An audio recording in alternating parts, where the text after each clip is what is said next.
మీకు ఉదయకాల శుభములు. అనుదిన వాక్య ధ్యానం డైలీ బ్రెత్కు మీకు స్వాగతం. Praise the Lord. ఈ దినము కొరకు సిద్ధపరచబడిన దేవుని వాక్యము తిమోతికి రాసిన మొదటి పత్రిక 6వ అధ్యాయము 7-8 వచనములు. మనం ఈ లోకములోనికి ఏమీయూ తేలేదు, దీనిలో నుండి ఏమీయూ తీసుకొని పోలేము. కాగా అన్నవస్త్రములు గలవారమై ఉండి వాటితో తృప్తి పొంది ఉందుము. For we brought nothing into this world, and it is certain we can carry nothing out. And having food and raiment let us be therewith content. ప్రభునందు పిల్లరా, ముందుగా మీకు హృదయపూర్వక వందనములు తెలియజేస్తూ ఉన్నాను. భక్తుడైనటువంటి పౌలు తన ఆత్మీయ కుమారుడైన తిమోతికి వ్రాస్తున్నాడు. ఇప్పుడు పరిశుద్ధాత్ముడు మనతో మాట్లాడుతున్నాడు. మనం ఈ లోకంలోనికి ఏమీ తీసుకురాలేదు, ఇది వాస్తవమే కదా.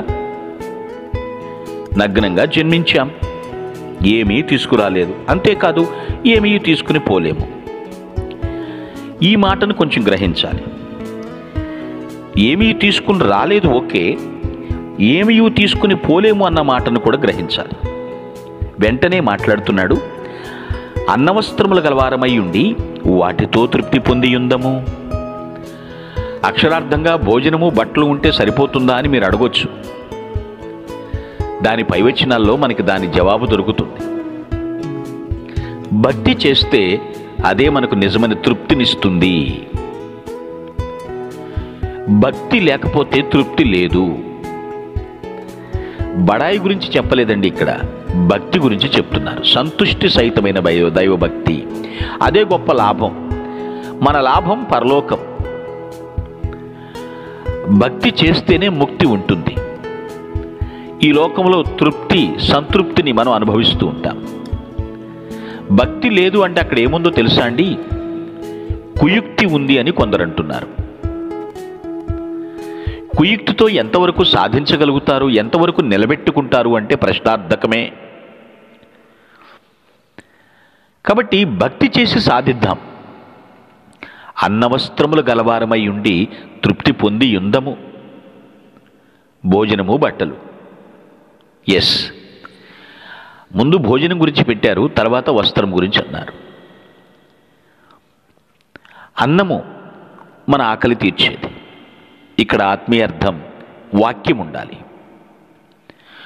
వాక్యమే మన ఆధ్యాత్మిక క్షుద్బాధను తీర్చేది. రెండవది వస్త్రం. మనకు రక్షణ వస్త్రాలు కావాలి. వాక్యము లేనిదే రక్షణ రాదు కదా. వాక్యమే కదా మనకి తెలియచేసేది. రక్షణ పొందటం ఎలాగో తెలియచేస్తుంది. పాపము నుండి విడుదల ఎలాగో, దాని మార్గం ఏమిటో, ఎవరు వచ్చారో, ఎవరు విమోచకుడుగా ప్రాణం అర్పించారో, వాక్యము లేకుండా ఎలా మనము రక్షింపబడతాము?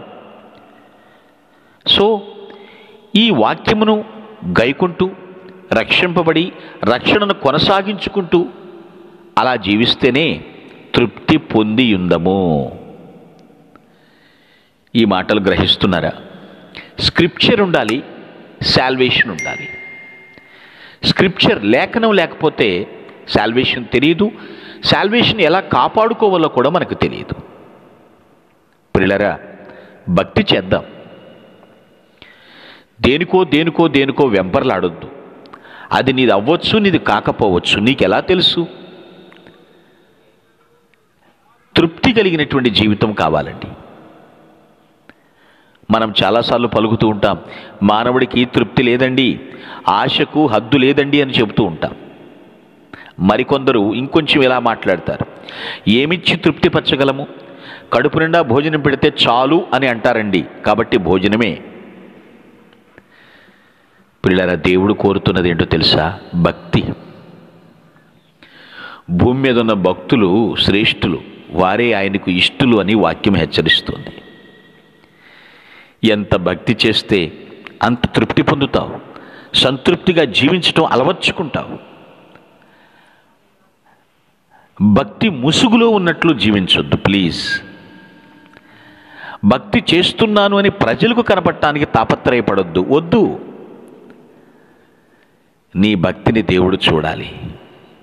అది సంతుష్టి సహితంగా ఉండాలి. అప్పుడే నువ్వు ఒక గొప్ప లాభాన్ని నువ్వు సాధించుకుంటావు. వ్యర్థమైన వాటి వైపు సమయాన్ని వ్యర్థపరచొద్దు. గొప్ప లాభం భక్తి చెయ్యి. పరలోకాన్ని చేర్చేది, ముక్తికి తీసుకువెళ్ళేది భక్తి. అది అంతరంగంలో నుంచి పెళ్ళుబికాలి. అటువంటి భక్తిని దేవుడు ఆశిస్తూ ఉన్నాడు. తప్పేమి కాదు కదా. కాబట్టి నిరంతరము భక్తి చేస్తూ నిత్యము సంతృప్తిని అనుభవించుదుము గాక. ఆమేన్. మీ కొరకు ప్రార్థించుటకు మేమెల్లప్పుడూ సిద్ధం. Praise the lord. ప్రభు నామమున మీ అందరికీ వందనములు. ఈ మా సందేశముల ద్వారా మీరు ఆశీర్వదింపబడినట్లయితే మీ తోటి వారికి షేర్ చేసి దేవుని రాజ్య సువార్తలో మీరు కూడా పాలుభాగస్తులు కావాలని ఆశిస్తున్నాం. మొదటిసారిగా ఈ ఛానల్ను చూస్తున్నట్లయితే మా ఛానల్ను సబ్స్క్రైబ్ చేయండి. వీడియోలు నోటిఫికేషన్ రూపంలో పొందుటకు బెల్ బటన్ని ప్రెస్ చేయండి. God bless you.